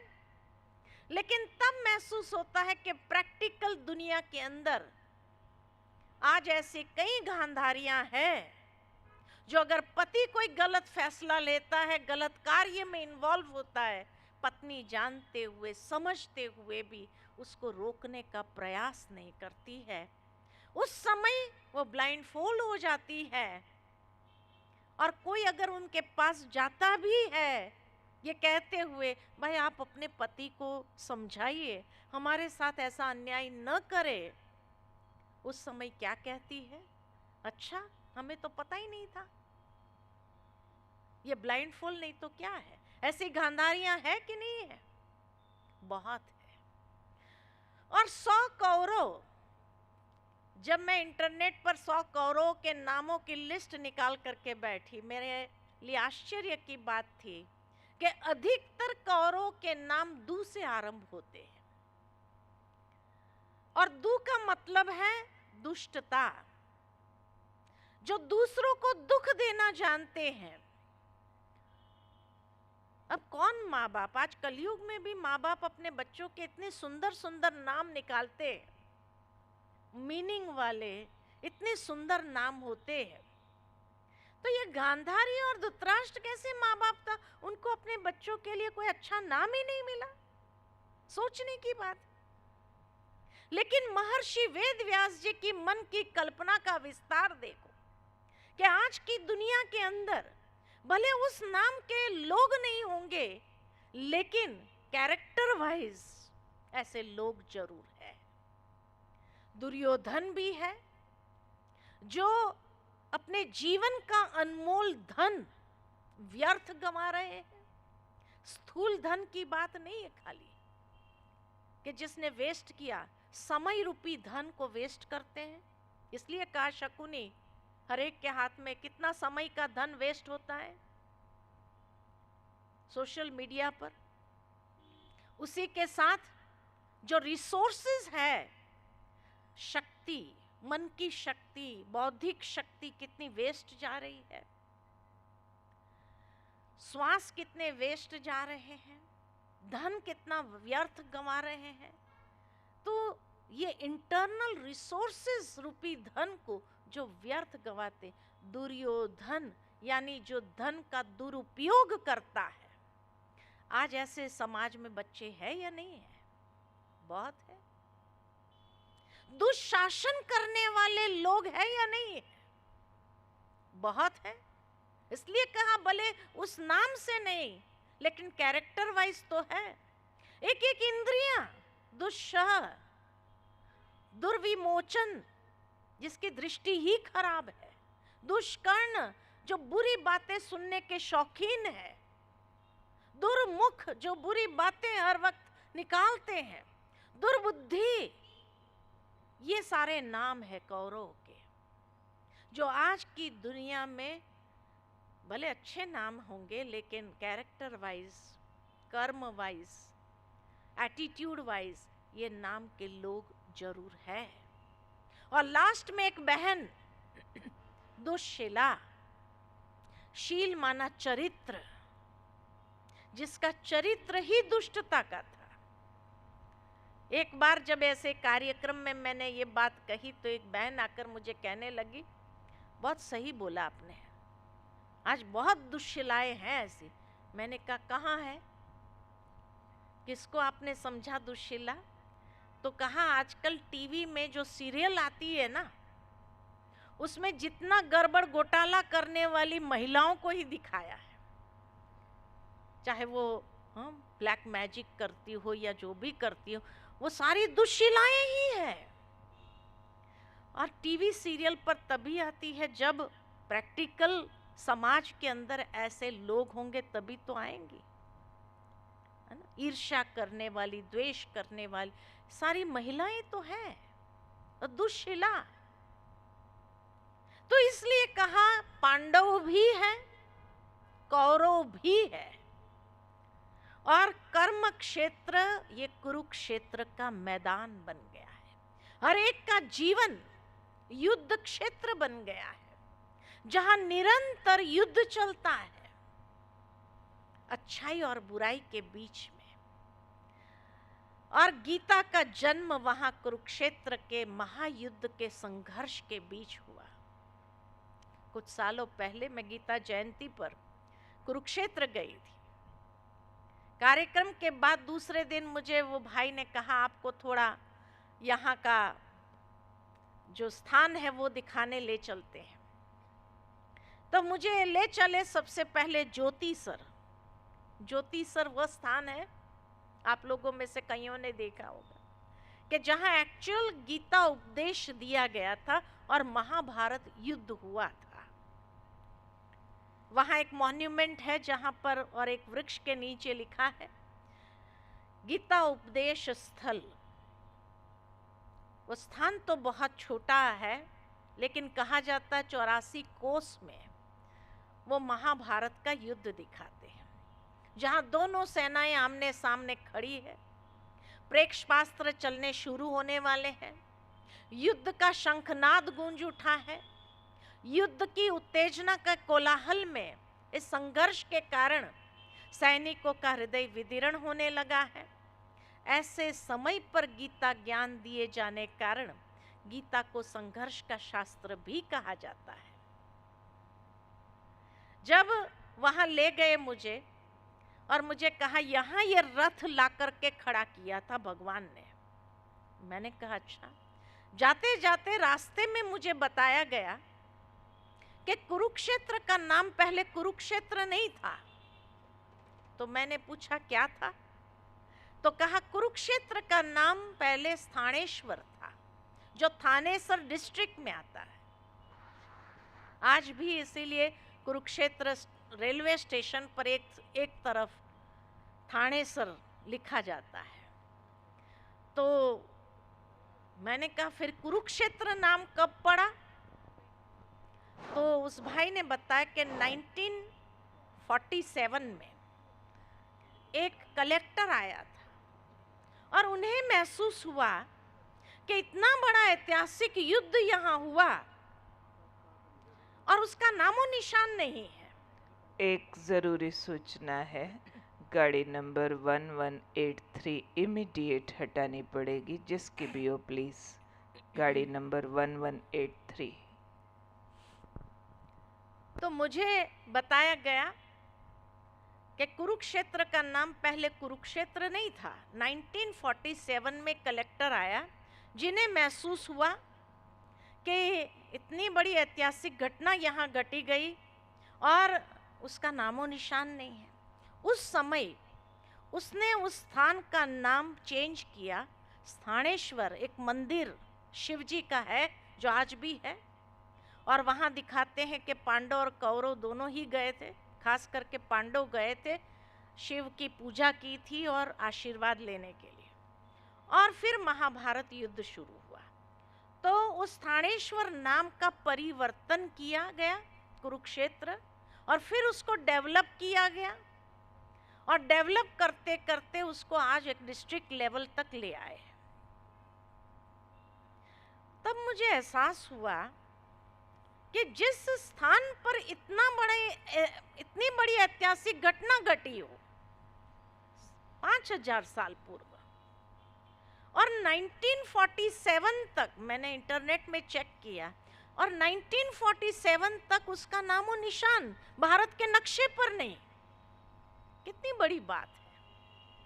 और फिर उसने नाम चेंज किया और उसने सारे स्थान डेवलप किए। क्या ये ओरिजिनल स्थान है या उस कलेक्टर की मन की कल्पना का स्थान है?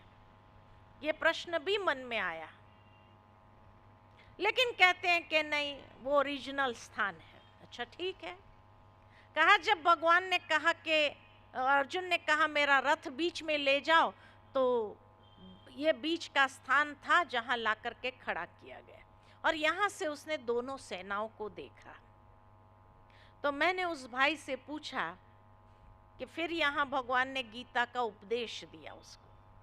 तो मैंने उस भाई से पूछा कि गीता ज्ञान देने के लिए भगवान को कितना टाइम लगा होगा? 700 श्लोक 18 अध्याय का ज्ञान देने में कितना टाइम लगा होगा? तो उसने कहा कहीं उसके लिए मान्यताएं हैं। कोई कहते हैं 45 मिनट्स में दिया गया, कोई कहते 2.25 घंटे में दिया गया।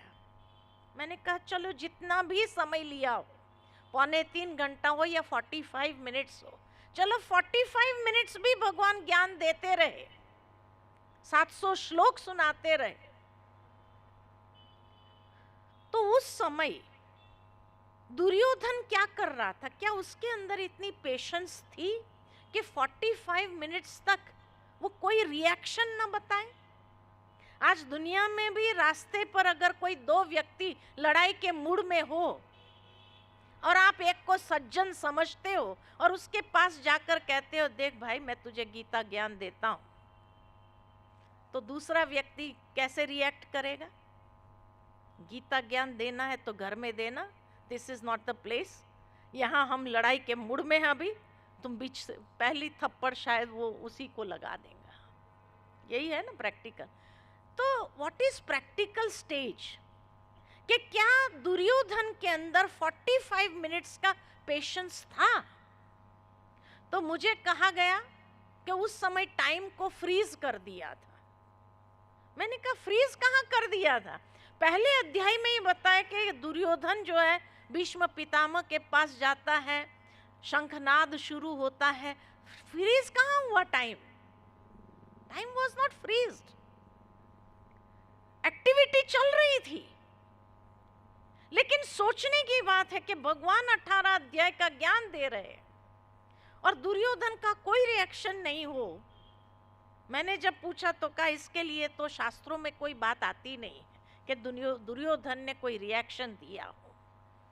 बड़ा आश्चर्य लगा। उसके पास इतनी पेशेंस थी, माना आज से 5000 साल पहले जो इतना। फिर मेरे मन में एक विचार आया कि ज्ञान की जरूरत किसको थी, अर्जुन को थी या दुर्योधन को थी।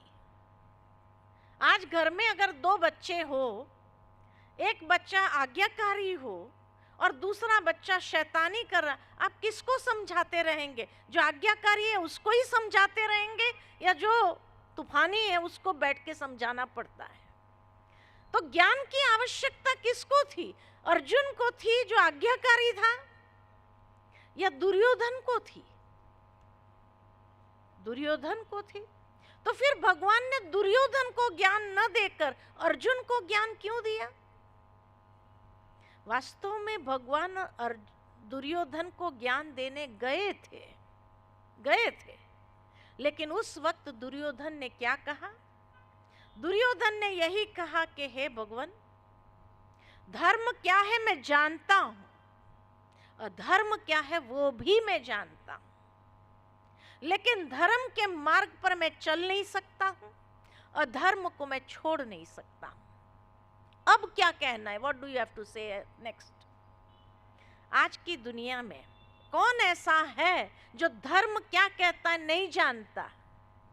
कौन ऐसा है जो अधर्म किसको कहा जाता है वो नहीं जानते?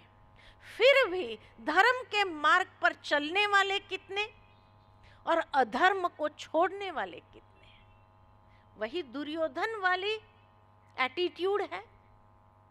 और इसीलिए भगवान ने अर्जुन को मोटिवेट करना, वो नर्वस हो रहा था इसलिए उसको ज्ञान देना पड़ा।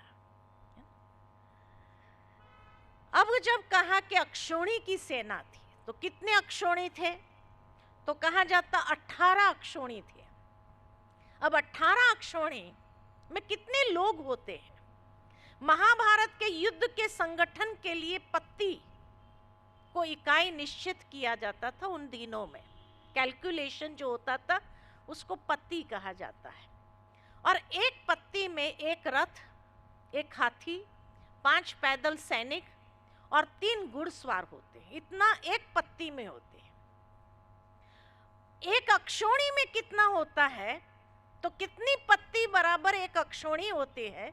तो एक अक्षौणी में 21,870 रथ थे, 21,870 हाथी थे, 5 पैदल सैनिक के हिसाब से 1,09,350 पैदल सैनिक थे और 65,610 घुड़सवार एक अक्षौणी।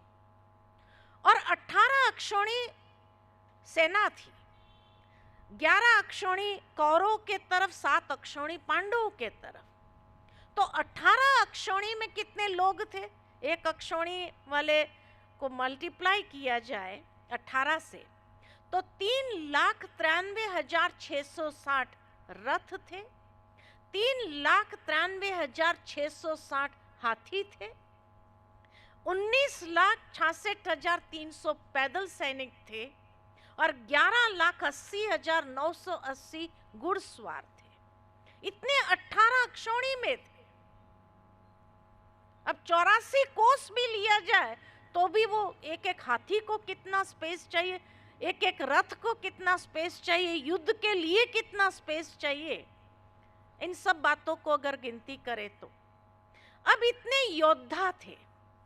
और इतने योद्धा माना रथ पर अगर 2 काउंट करे, एक रथ चलाने वाला एक योद्धा तो डबल हो जाए, हाथी पर 2 काउंट करे तो भी हाथी पर भी एक हाथी चलाने वाला, एक हाथी के ऊपर बैठा हुआ योद्धा, तो 7,87,320 रथों पर थे, 7,87,320 हाथियों पर थे, 19,66,300 पैदल सैनिक और 11,80,980 घुड़सवार, which totally amounts to 47,23,920। इतने युद्ध के मैदान में थे, इतने 18 अक्षौणी सेना में थे, ये योद्धा थे। अब इतने योद्धा के अगर फैमिलीज गिनती किया जाए, क्योंकि सब सिंगल तो नहीं थे, फैमिलीज वाले थे, इनकी फैमिलीज वाले को अगर गिनती किया जाए कि उनकी पत्नी है या बच्चे हैं, 1-2 बच्चे हो अगर, तो कितना फिगर हो जाए, उतना ही नहीं, लेकिन कहा जाता जैसे ही सूर्यास्त हो जाता था युद्ध विराम होता था, क्योंकि उस समय नाइट मिसाइल्स नहीं चलती थी आज के युग की तरह, है ना, रात को युद्ध नहीं होती थी, विराम हो जाता था और फिर सब साथ में मिलकर भोजन करते थे। माना 47 लाख का भोजन बनाने वाले कितने होंगे, ये सारा कैलकुलेशन मेरे दिमाग में चलने लगा कि आज एक 500 लोगों का शादी में अगर 500 लोग आने वाले तो भी कितने रसोइये ढूंढने पड़ते हैं, कहां कहां से खाना बनाने वाले। तो 47 लाख लोगों के लिए खाना बनाने वाले कितने होंगे, रोटियां बेलने वाले कितने होंगे। उस समय तो मशीन नहीं थी, तो रोटियां बेलने वाले तो महिलाएं होंगी, है ना। तो कितने थे, अच्छा चलो पूरी तलने वाले हो तो भी कितने होंगे। और सबसे बड़ी बात के 18 दिन युद्ध चला, 18 दिन का जो स्टॉक था अनाज का, ग्रेन का, सब्जियों का, ये सब रखने की जगह इतना ही नहीं, लेकिन युद्ध में जो घायल होते थे उनको उठाने वाले, जो एकदम मर जाते थे उनको उठाने वाले, नहीं तो युद्ध कैसे करेंगे वहां पर। तो उनको उठाने वाले, जो घायल थे उनकी मरहम पट्टी करने वाले, तो डॉक्टर्स भी होने चाहिए, इतने लोग होने चाहिए उनकी सेवा करने वाले, उनको ट्रीटमेंट देने वाले, उनको ऐसी जगह पर रखा जाए। ये सारा अगर कैलकुलेट किया जाए तो कितना होगा। महर्षि वेद व्यास जी की मन की कल्पना के विस्तार के हिसाब से जो उन्होंने लिखा, महाभारत की कथा, कुरुक्षेत्र की कथा नहीं लिखी उन्होंने, महाभारत की कथा, कि उस समय शायद महाभारत का पॉपुलेशन कितना होगा। महाभारत एक्सटेंड होता था from Afghanistan to Far East, ये सारा महाभारत में इंक्लूड था। तो जब ये सारा महाभारत, तो इतना पॉपुलेशन, तो आज वही समय आ गया है कि नहीं आया है, वही समय तो आ गया है, महाभारत युद्ध का समय। और इसीलिए पांडव भी है, कौरव भी है, और वो युद्ध जैसी स्थिति भी है। इसलिए कहा कुरुक्षेत्र केवल हरियाणा प्रदेश का वो एक मैदान नहीं है, 84 कोस का कुरुक्षेत्र का मैदान तो अब भी मौजूद है, परंतु एक कुरुक्षेत्र हम सबके भीतर है, हमारी अंतर चेतना में, जहां आसुरी और दैवी शक्तियां एक दूसरे के सामने तैनात है, और हमारी चेतना के भीतर ये युद्ध निरंतर चलता है। और ऐसे समय के लिए ही हमें गीता के ज्ञान की आवश्यकता है। तो गीता के अंदर 700 श्लोक 18 अध्याय में बटे हुए, प्रथम श्लोक में मानव की समस्याओं को दर्शाया गया है, दूसरे श्लोक में मुख्य मुद्दे उठाए गए हैं और उसका समाधान दिया गया है, तीसरे श्लोक से लेकर 17वें श्लोक के अंतर्गत समाधानों का विस्तार किया गया है, और 18वें अध्याय में इन सब का सारांश दिया गया है। प्रथम अध्याय में जो अर्जुन की मनस्थिति और ये एक संवाद, ये गीता ज्ञान वास्तव में हम सब का, ईश्वर के साथ का, परमात्मा के साथ का संवाद है, जो मनुष्य अनेक प्रकार की नर्वसनेस के कारण जब घिर जाता है, एकदम नर्वस हो जाता है, ऐसे समय में वो शायद ईश्वर से ही संवाद करता है, बातें करता है। क्योंकि हमने इस संसार को इतना अत्यधिक जटिल बना दिया है, दूषित कर दिया है, कि हम इसे रहने लायक एक बेहतर विश्व बना सकते हैं, बेशर्त हर व्यक्ति अपने लिए ये निश्चय कर ले कि वो कहाँ जाना चाहता है और अपने उस लक्षित बिंदु तक कैसे पहुंचा जा सकता है। फर्स्ट ऑफ ऑल हमें अपने जीवन के उद्देश्य को समझना होगा कि आखिर मेरे जीवन का उद्देश्य क्या है। क्या मुझे हमेशा एक संघर्ष वाला जीवन ही जीना है, या मेरे जीवन का उद्देश्य कुछ और है। और इसीलिए हमारी परम आदरणीय दादी जानकी जी कहती थी, जब ओम शांति का उद्घोष करते थे तो कहती थी, ओम शांति माना मैं कौन, मेरा कौन और मुझे क्या करना है। ये उद्देश्य बहुत स्पष्ट रीति से वो सबको बताती थी कि अपने आप के लिए आप ये फाइनलाइज करो कि मुझे कहाँ जाना है, मुझे कहाँ क्या बनाना है अपने जीवन का। वो तब होगा जब मैं कौन, मेरा कौन। संसार के अंदर तो सब स्वार्थ के ही रिश्ते हैं, मेरा सचमुच निस्वार्थ भरा संबंध ईश्वर के साथ ही है। तो मैं कौन और मेरा कौन, उसको समझने से ही जीवन का उद्देश्य स्पष्ट होता है। और जिसने जीवन के उद्देश्य को समझ लिया कि मुझे क्या करना है, तब शायद उसकी कई प्रकार की परेशानियां समाप्त हो जाती और वो लक्षित बिंदु तक पहुंचने के लिए पुरुषार्थ में जुट जाता है। तो बहुत सुंदर ये बात कही। प्रथम अध्याय विषाद योग। सबसे बड़ी बात यह है कि गीता के 18 अध्याय, 18 के 18 अध्याय योग है। पहला अध्याय विषाद योग, दूसरा अध्याय सांख्य योग, बुद्धि योग, कर्म योग, अनेक योग भगवान ने स्पष्ट किए। लेकिन आज की दुनिया में योग योगा हो गया और योगा सीमित हो गया एक्सरसाइज और आसन तक। लेकिन भगवान ने जब अर्जुन को योग सिखाया तो कहीं पर भी आसन या एक्सरसाइज नहीं सिखाई। इसका मतलब योग का अर्थ कुछ और है गीता के हिसाब से। और वो योग का अर्थ क्या है? योग माना जोड़, मिलन, संबंध। जिस तरह व्यक्ति जब अलग हो जाता है किसी से तो कहते इसका वियोग हो गया। वियोग और योग, योग माना मिलन। तो मनुष्य का मिलन अनेकों के साथ अनेक स्तरों पर है। जब हमारा संबंध भौतिक चीज वस्तुओं के साथ है तो उसको कहा जाता भौतिक योग है। जब हमारा संबंध समय के साथ होता है और कोई कार्य अचानक समय पर हो जाए तो यही कहते समय का संयोग था और ये हो गया। हमारा संबंध मनुष्य से है और किसी व्यक्ति से समय पर मदद मिल जाए तो यही कहते ये व्यक्ति का सहयोग था। हमारा संबंध भक्ति में देवी देवताओं के साथ है, उसको कहते इसके जीवन में एक दैवी योग है, जब देवताओं की कृपा या आशीर्वाद अनुभव होता है। और इसी तरह राजयोग एक सर्वश्रेष्ठ योग आत्मा का पिता परमात्मा के साथ। विषाद योग अर्थात जहां कुरुक्षेत्र के युद्ध के मैदान का दृश्य, इसके मुख्य दो पात्र स्वयं भगवान और अर्जुन, इसके साक्षी अक्षौणी सैनिक है।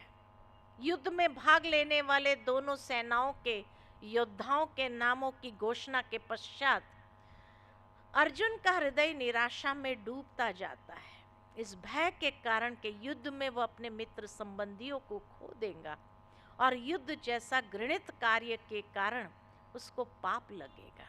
इसलिए वो भगवान से विनती कर रहा है कि मुझे युद्ध नहीं करना है।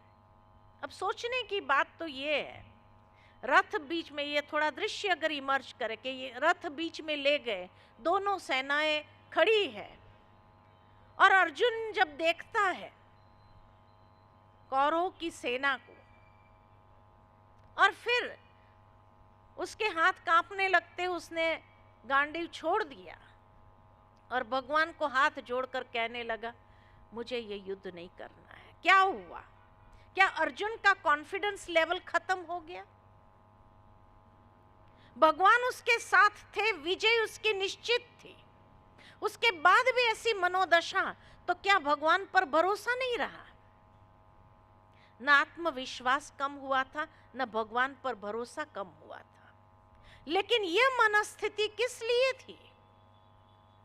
तो हमें जो लोगों ने समझाया आज तक, वो ये समझाया कि जब उसने भीष्म पितामह को देखा, गुरु द्रोणाचार्य को देखा, कृपाचार्य को देखा, अपने मामा चाचा काका सबको देखा, तो उसको मोह जागृत हो गया। अब सोचने की बात तो ये है, विवेक को अगर हम यूज करें, कि जिस कौरवों ने या जिन बड़ों ने हमेशा ही पांडवों के साथ अन्याय किया, कभी सही फैसला नहीं दिया, अन्याय ही करते रहे, क्या उसके प्रति कभी मोह जागृत हो सकता है? सोचने की बात है। क्या उसके प्रति मोह जागृत होगा? आज आपके परिवार में आप और अपने चचेरे भाई हो और उसमें डिस्प्यूट हो गया, और आपके घर के परिवार के बड़े आपके चचेरे भाई को ही हर बात में फेवर करे, आपके साथ हमेशा अन्याय करते रहे, तो आपको अपने परिवार के बड़ों के ऊपर कभी मोह जागृत होगा? हो सकता है? लेट अस बी प्रैक्टिकल, कभी नहीं हो सकता है। तो अर्जुन को क्या हुआ? उसको मोह जागृत नहीं हुआ था, उन बड़ों के प्रति मोह जागृत नहीं हुआ जो हर वक्त मौन रहे, चाहे वो जुआ का खेल हो या द्रौपदी वस्त्र हरण हो या कुछ भी हो, हर वक्त वो मौन रहे, उनके लिए कभी मोह जागृत नहीं हो सकता है। लेकिन अर्जुन ने जब अपनी सेना को देखा, उसके पुत्र उसको नजर आए, और वो जानता था कि द्रौपदी ने जब भगवान से पूछा कि ये युद्ध का परिणाम क्या होगा, महर्षि वेदव्यास जी की मन की कल्पना का विस्तार देखो कि ये युद्ध का परिणाम क्या होगा, तो भगवान ने कहा तेरे 5 पांडव सुरक्षित, इसकी गारंटी मेरी है, उनको कुछ नहीं होगा। तब द्रौपदी ने पूछा मेरे पुत्र, तो कहा पुत्र की गारंटी मैं नहीं लेता। और ये बात अर्जुन को स्मरण थी। जब उसने अपने पुत्र को देखा, तो कोई भी पिता के मन में पुत्र मोह जागृत होना यह स्वाभाविक है, यह स्वाभाविक है। और इसीलिए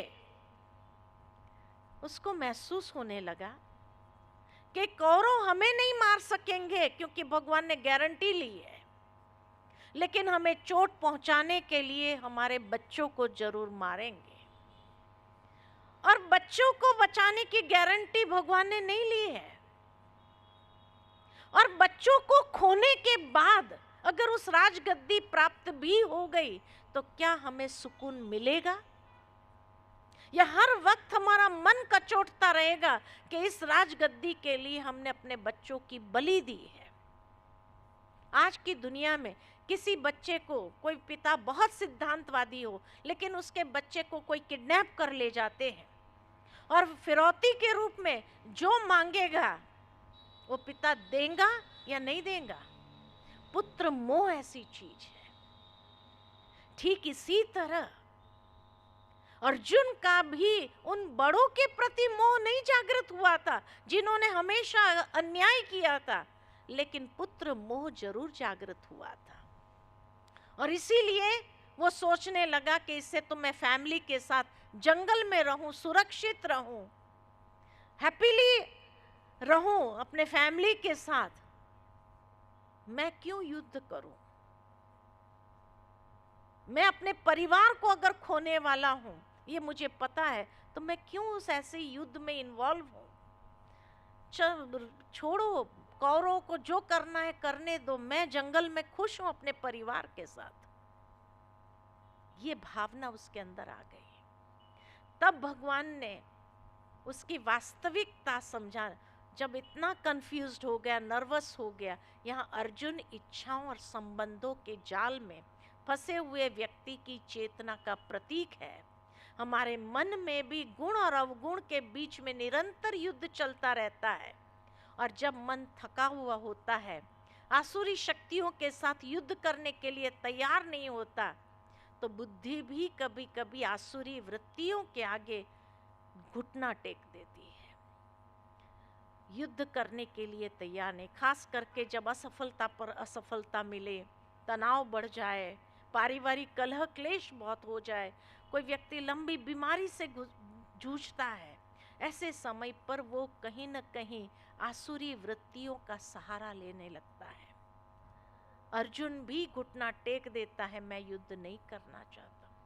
तब दूसरे अध्याय में फिर भगवान सांख्य योग, आत्मा की शाश्वतता और आत्मा अविनाशी सत्ता है, और आत्मा का ज्ञान, कर्म योग और स्थित प्रज्ञ की बातें सुनाता है, जिसको हम कल सुनेंगे। दूसरा अध्याय, ये तो आज एक भूमिका थी पूरी, वर्तमान समय के साथ उसकी भेंट की गई कि वर्तमान समय में वही हालात है। अभी हम थोड़ी देर के लिए मेडिटेशन में बैठेंगे और जो हमारे सामने अनेक चुनौतियां हैं, ईश्वर के आगे शिकायत करने के बजाय कि हे प्रभु मेरे सामने इतनी मुश्किलातें हैं, हे प्रभु इतनी मुश्किलातें हैं, मुश्किलातों को कहो कि मेरा ईश्वर बहुत बड़ा है और विजयी मेरा जन्म सिद्ध अधिकार है। उस गीत के आधार से हम थोड़ी देर के लिए मेडिटेशन करके उस प्रेरणा को लेकर के जाएंगे।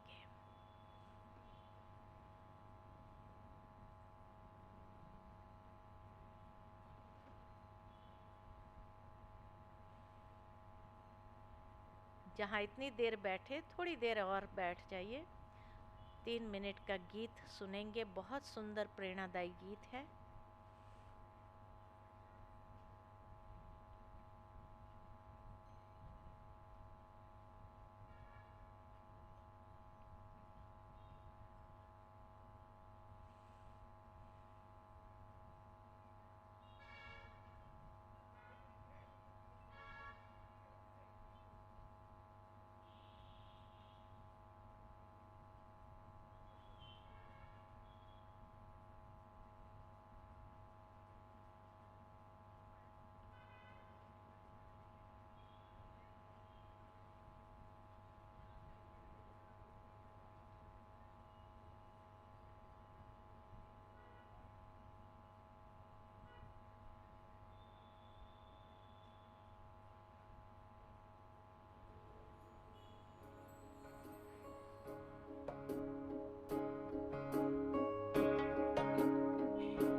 कहो खुदा से मेरी मुश्किलें बड़ी हैं, ये मत कहो खुदा से मेरी मुश्किलें बड़ी हैं, ये मुश्किलों से कह दो मेरा खुदा बड़ा है।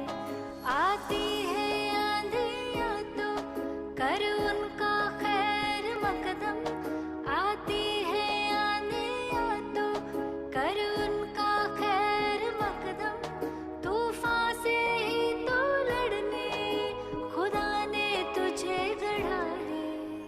ये मत कहो खुदा से मेरी मुश्किलें बड़ी हैं, ये मुश्किलों से कह दो मेरा खुदा बड़ा है, मेरा खुदा बड़ा है, मेरा खुदा बड़ा है।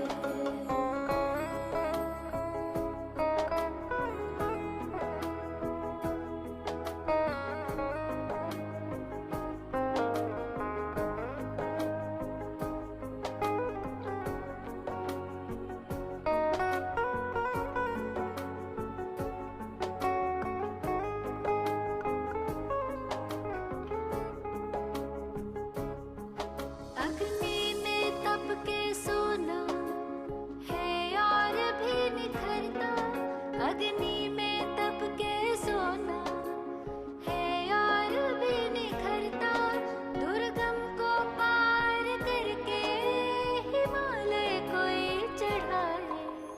लाएगी रंग मेहनत आखिर तुम्हारी एक दिन, लाएगी रंग मेहनत आखिर तुम्हारी एक दिन, होगा विशाल तरवर वो बीज जो पड़ा है।